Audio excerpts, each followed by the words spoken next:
The political landscape is changing faster than ever before. We are moving beyond simple lies and into complex, AI-driven interventions that reshape reality itself. The story has three pieces: defining influence operations, evolution of tactics, and platform challenges and responses.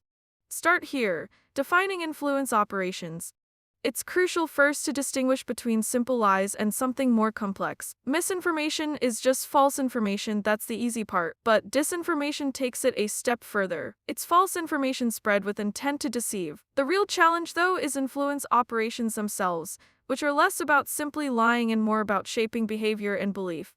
So, how do these operations actually work? They rely heavily on the platforms themselves. The fundamental tension is structural. Social media generates revenue through engagement. Because of this, algorithms are optimized to keep users scrolling, meaning sensational and divisive content gets preferential distribution. This creates a perfect environment for influence. And this isn't limited to just the posts themselves. The systems are designed not just to inform you, but to keep you hooked. Because emotionally charged content, including disinformation, drives engagement, the platforms prioritize it, making truth a secondary concern. On to evolution of tactics. Influence operations aren't new at all. We've seen state-sponsored campaigns using everything from radio broadcasts and print media during the Cold War to fund political movements. But what makes the modern threat so different is not just the content, but the sheer scale, speed, and sophistication of how those messages are delivered today. That initial model was dramatically amplified by the 2016 U.S. election. Russian-linked actors used social media to spread disinformation at an unprecedented scale, exploiting platform algorithms to amplify divisive content across racial, political, and cultural lines. Fast forward to today, and the tactics have expanded considerably. We've moved into an era defined by synthetic media, things like deepfakes and AI-generated text that blur the line between authentic and fabricated content. This shift means disinformation is no longer just mass broadcasting, it's becoming micro-targeted interventions.